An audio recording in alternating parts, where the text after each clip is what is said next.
Buenas tardes, compañeros. Doctora Adriana. Nosotros somos el equipo que vamos a exponer el tema de trastorno global, retardo mental, de la doctora Mónica Rosselli.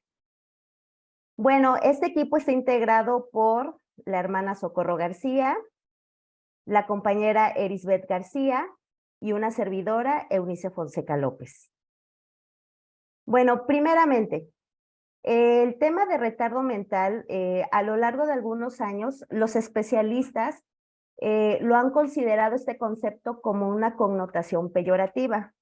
Por lo tanto, también se le puede definir como una discapacidad intelectual, mental y cognitiva. Bueno, el retardo mental como tal se refiere a un funcionamiento intelectual por debajo del promedio de la población. ¿Qué quiere decir esto? Que se manifiesta durante el periodo de desarrollo hasta los 18 años. Esto es algo muy importante. Y bueno, se asocia con dificultades conceptuales, de desadaptación y comportamiento social. ¿Qué quiere decir esto? Bueno, que el retardo mental se le considera como una calificación baja en las pruebas de habilidad mental, así como cognitivas.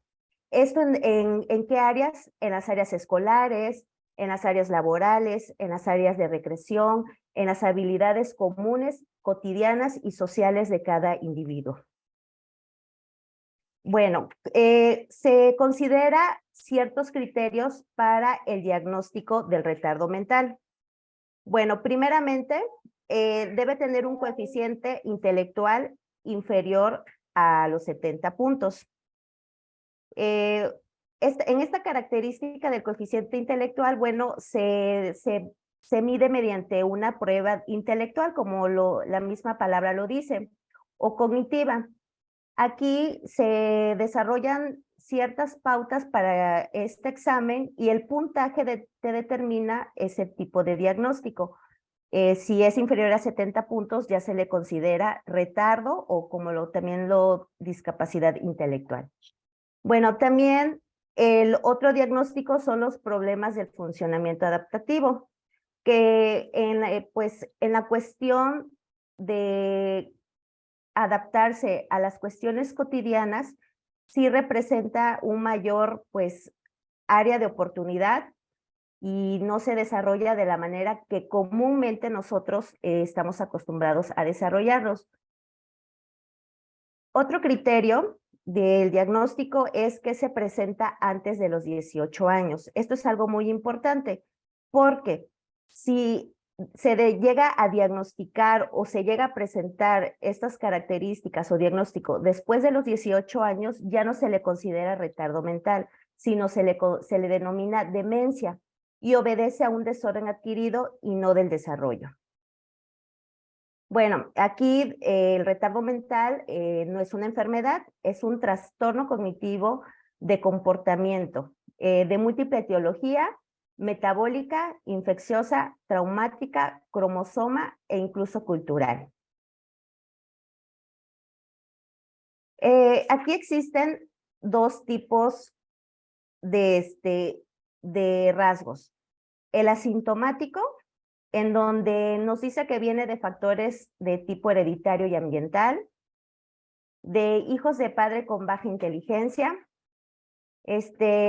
Muchos de estos niños son difíciles de distinguir y bueno, por lo mismo de que no se detecta así a simple vista, se le puede considerar como un coeficiente intelectual leve. Aquí, por lo regular, se puede observar en el área escolar, que es donde más se puede a lo mejor pasar desapercibido.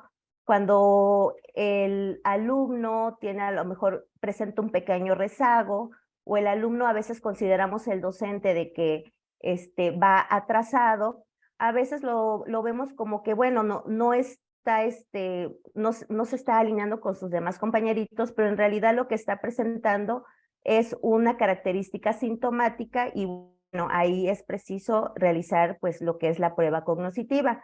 Puede pasar pues desapercibido como se los comentaba, y a lo mejor se puede llegar a detectar en grados escolares mucho más avanzados. También tenemos el sintomático de daño cerebral. ¿Esto qué significa? Bueno, que se pueden desarrollar por factores accidentales, como son los cromosómicos, infecciosos, metabólicos, traumáticos y perinatales. Esto más adelante, bueno, se va a explicar cada uno. Aquí interviene mucho lo que es la genética, la cuestión de las herencias genéticas. Y alguna característica que presenta en su mayoría es que tienen defectos físicos. No es algo muy general, pero sí tiene una característica común. Bueno, tenemos ciertas dimensiones del retardo. Aquí tenemos así como que una pequeña gráfica. Si el coeficiente intelectual oscila de los 69 a 55 puntos, se interpreta como un retardo mental leve. O sea, puede hasta pasar desapercibido. Si el coeficiente intelectual es entre 54 y 40 puntos, equivale a un retardo mental moderado. Si tiene un puntaje de 39 a 25 puntos, que ya tiene un puntaje más bajo considerable al primero, se le denomina como un retardo mental grave. Y bueno, de inferior a los 25 puntos, ya es un retardo mental profundo, ya es totalmente notorio, ya presenta ciertas características en donde, bueno, a simple vista se puede observar. Bueno, tenemos lo que es el retardo mental leve. Primeramente, para este tipo de pacientes o de personas que adquieren este tipo de retardo, sí son capaces de mantener una conversación, se pueden desarrollar en lo que es la vida cotidiana. Aquí desarrollan una lentitud en sus cuestiones académicas, en socializar, en convivir con las demás personas. Aquí presentan un desarrollo de la comprensión y el uso del lenguaje un poquito más lento. Ahí es donde nos da ciertas pautas donde ya decimos, bueno, a lo mejor ya está con esta característica de retardo mental. Sus dominios en diversas áreas son más limitadas y bueno, sus avances escolares también ahí es donde se presentan, se pueden identificar más visiblemente.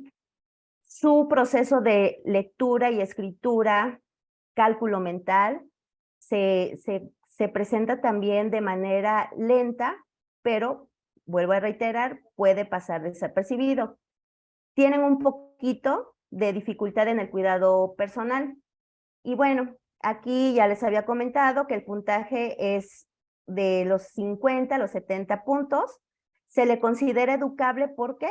Porque si se desarrolla en su medio y su medio le ayuda a que él pueda adaptarse, él puede realizar una vida normal como todos. Se puede presentar hasta los 5 años de edad. Su desarrollo cognitivo y comportamental dentro de los límites normales inferiores, o sea, está como que en un límite, y sus dificultades en el aprendizaje de la lectoescritura y las matemáticas, bueno, se empieza a ver de manera muy baja, pero ahí es donde se presentan esas dificultades, y sus habilidades sociales pues también se ven un poco limitadas, pero se puede integrar de manera normal. Tenemos el retardo mental moderado. En el coeficiente intelectual de 35 a 40 puntos. Se observa gran dispersión en los puntajes de las pruebas cognitivas. Aquí ya nos da un poquito más disparado, por decirlo así. Los logros escolares son muy limitados. Pueden aprender a leer y escribir algunas palabras y a contar de forma simple. Y bueno, la mayoría presenta algunas alteraciones neurológicas asociadas con anormalidades cerebrales. Aquí lo que se pretende en este tipo de retardo mental moderado, que se aprende a interactuar con ellos, que no darles no tratarlos como si ellos no tuvieran capacidades, al contrario, mientras más uno los mime, ahí me acuerdo que decía en la lectura, mientras más uno los mime, uno les está también limitando esas posibilidades que se puedan desarrollar. Hay que tratarlos, obviamente, pues con las asesorías adecuadas y hacer ciertas actividades como actividades deportivas, aplicar a lo mejor algunas técnicas de musicoterapia. Aquí ya a lo mejor se puede tener la alternativa de una terapia como es de educación especial o de terapia conductual. En el retardo mental grave, oscila de los 20, 25 y 30, 40 puntos. El retraso de la adquisición del lenguaje y en el desarrollo motor permite el diagnóstico temprano de la disfunción neurológica. Aquí, ¿qué quiere decir? Que pues el desarrollo de este retardo ya se puede notar a simple vista. Por lo tanto, tiene ciertas características, a lo mejor en las conductas, en los movimientos, en la cuestión del habla, en que se encuentra incapacitado para realizar actividades que normalmente los demás hacemos. Aquí se requiere la supervisión durante la infancia y la edad adulta. No se puede dejar a la persona de manera, pues, sola, porque, bueno, necesita de una supervisión porque ya depende de alguien. Y presenta anormalidades cerebrales en este grupo de niños que son, graves. Aquí, bueno, pues influye mucho lo que es la herencia de genes. Las personas pueden tener en este tipo de casos, por lo regular son portadoras de algún gen y ahí se presenta a lo mejor una anomalía que se puede visualizar a simple vista o físicamente. También tenemos el retardo mental profundo, que es el que se le considera pues el más notorio. Su coeficiente intelectual, como ya se había comentado, presenta un puntaje inferior a los 20. Su lenguaje es totalmente limitado, se reduce a la producción de sonidos. A pesar de que la persona, en este caso el niño o el adolescente, puede tener un lenguaje limitado, la persona que se encuentre con ella viviendo en el círculo familiar se deben de establecer ciertas comunicaciones con sonidos. Por ejemplo, que la persona que está a sus cuidados, ya sea la mamá, el papá o quien esté, ya puede identificar cuando el niño tiene un dolor, cuando el niño muestra una necesidad, cuando el niño necesite de algo. Ese lenguaje limitado, a pesar que se produce con sonidos, debe de existir cierta comunicación entre ellos para que se pueda dar una comunicación limitada. También existe la limitación en comprensión de órdenes elementales, pues a lo mejor algunas indicaciones no las pueda comprender como tal, pero bueno, es importante que nosotros lo acerquemos a nuestro medio, en nuestra casa. Mientras más esté el niño a lo mejor en un lugar, a lo mejor que no lo movilicemos, obviamente se va a limitar mucho más. Hay que estimularlo, que tenga contacto con la naturaleza, con el exterior, y eso le va a permitir ampliar su lenguaje a pesar que es por sonidos. Tiene problemas motores y sensoriales, pues en sus movimientos, en sus desarrollos, obviamente cognitivos, motrices, y presenta también anormalidades cerebrales y problemas neurológicos. La población con discapacidad intelectual, bueno, aquí aparecemos en una gráfica. La población en general se muestra, bueno, en un 100%. Los que presentan una discapacidad leve, a pesar que es leve, es una gran mayoría de las personas que presentan esa discapacidad, es por ello que a veces puede pasar desapercibido. En el discapacidad moderada, intelectual moderada, hay un porcentaje del 50%. Y ya del grave y profundo, pues podemos ver que es abajo pues del 50, ¿no? Es una minoría, pero pues también necesitan sus atenciones adecuadas. Bueno, vamos a ver qué es la dimensión adaptativa. Es el conjunto de habilidades conceptuales, sociales y prácticas que las personas aprenden para el funcionamiento de su vida diaria. La dimensión adaptativa es que se desarrollen ciertas cualidades y ciertas habilidades, como lo dice la palabra, para que se pueda desempeñar en la vida e interactuar con las personas que le rodean, que no sea un obstáculo, que pueda establecer vínculos de comunicación, ya sea de manera oral, de manera por sonidos, y que puedan establecer pues una convivencia dentro de esas limitantes. Y bueno, dentro de esas habilidades conceptuales, tenemos que se pretende que desarrollen un lenguaje expresivo y receptivo. ¿Esto qué quiere decir? Que pueda él desarrollarse por medio del habla o por sonidos y que la persona que esté con él interactuando también sea receptivo de lo que él está comunicando. Habilidad de la lectura y escritura, pues bueno, que lo desarrolle dependiendo obviamente su dimensión, que pueda desarrollar lo que es el concepto del dinero, que identifique cantidades, que identifique para qué sirve, qué uso se le puede dar y que muestre también cierta independencia. Puede ser independencia a lo mejor para hacer cuestiones de su aspecto personal o ya más desarrollado como a lo mejor poder salir, poder hacer actividades fuera de su hogar. Tenemos también lo que son las habilidades sociales. En estas habilidades sociales se pretende que se relacione con otras personas. Aquí a veces por miedo, por inseguridad, porque pensamos que la sociedad va a rechazar a nuestros hijos, nosotros no establecemos ese vínculo de relación con otras personas y al contrario, es muy importante, debe de relacionarse, debe de establecer comunicación.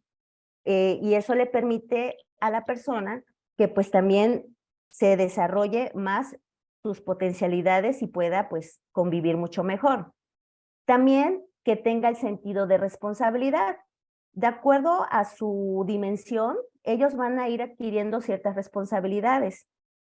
Fomentar la autoestima, eso es muy importante. La autoestima es darle apapachos, cariño,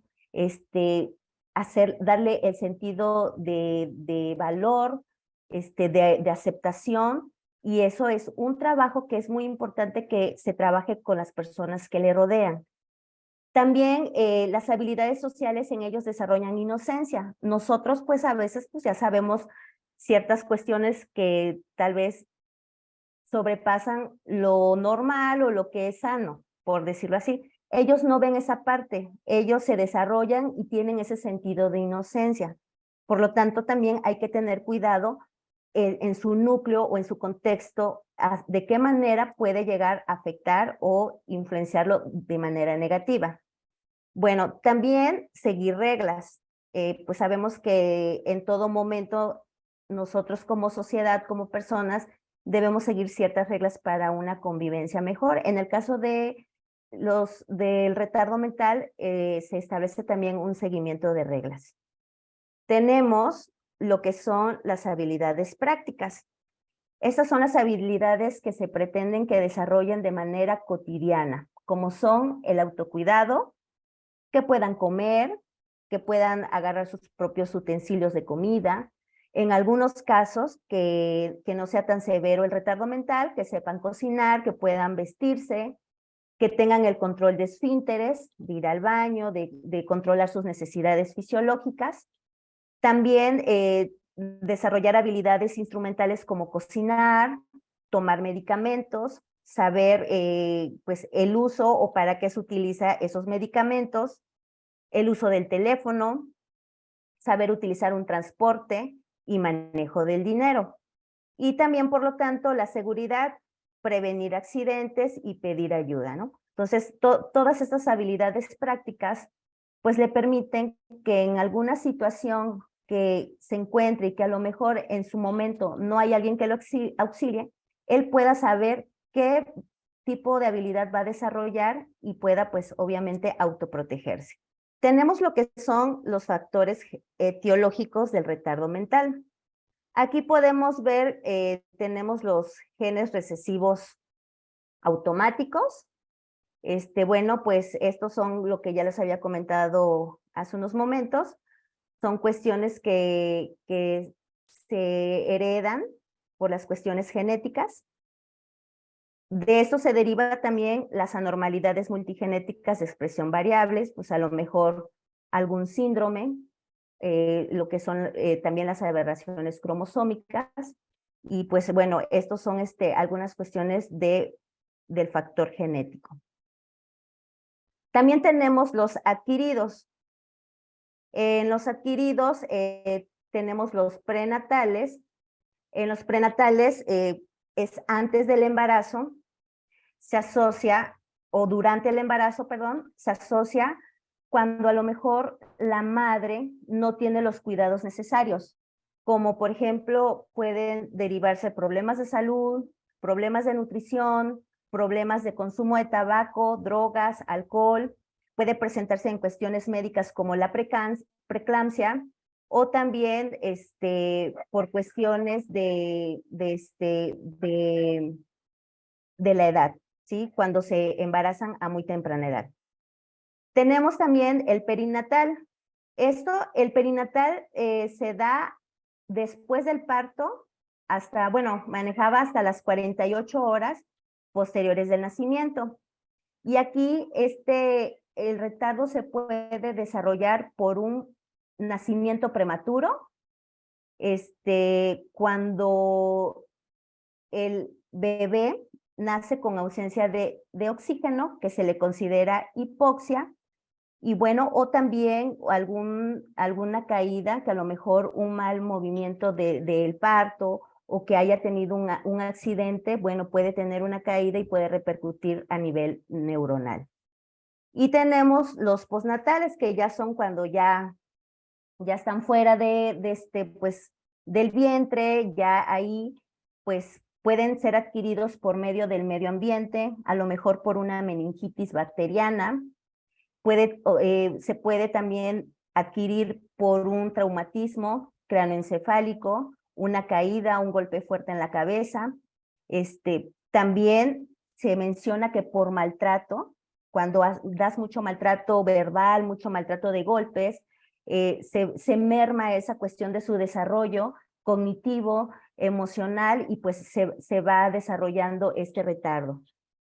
También menciona en el postnatal se puede dar por medio de los sociales, falta de estimulación inadecuada, que no cuente con juguetes, que no tenga afecto, como ya lo había mencionado, que su medio esté totalmente pues imposibilitado para que él pueda desarrollarse. También están los educativos, en los educativos donde se pueden detectar un diagnóstico tardío. En la cuestión educativa, cuando no se diagnostica a tiempo, pues eso también establece que se detecte pues prolongadamente, y pues no desarrolle sus habilidades en el momento que fuera sido oportuno diagnosticarlo. Y bueno, el abandono y el maltrato infantil también es un factor. Tenemos los factores etiológicos. Estas son las afectaciones psiquiátricas, como los trastornos generalizados del desarrollo. Aquí, bueno, algunos trastornos que nos mencionan puede ser trastorno esquizofrénico, trastorno delirante, el trastorno bipolar o un trastorno depresivo grave. Este tipo de trastornos pues no les permite que se desarrollen o que evolucionen de manera que puedan involucrarse o adentrarse con el medio cotidiano. Les genera muchas afectaciones, y en este tipo de trastorno sí es importante tener un seguimiento psiquiátrico, inclusive puede llegar hasta ser con medicamento. Aquí nos da un consejo que dice que con un manejo apropiado, cualquier niño, por más grave que sea su discapacidad cognitiva, no solo puede aprender más de lo que sabe, sino puede aprender algo desconocido. En conclusión, nuestro equipo llegamos a la idea de que es importante el desarrollo, el contexto en donde él se va a desenvolver. Es importante estimularlo. Puede ser con imitación, con sonidos, puede desarrollarse por medio de lecturas, de escritura, por medio de dibujos se pueden establecer diálogos, por bingos fonéticos, juegos con fonemas, canciones, importante el afecto, que el retardo mental de la persona que se encuentre no se le haga notorio, que la persona piense que sufre de algo y que a lo mejor esto lo va a imposibilitar, al contrario, lo deben de estimular. También nos permite que para que ellos puedan aumentar su vocabulario, hacer algunas actividades de imitación, juegos de semejanza y diferencias, algunas actividades como sinónimos y antónimos, también jugar al veo-veo y señalar imágenes y ponerles un nombre, ¿no? Asignarles un nombre. Y bueno, compañeros, pues eso es todo por nuestro equipo. Y pues espero que les haya quedado claro y muchas gracias. Todos somos UMAS.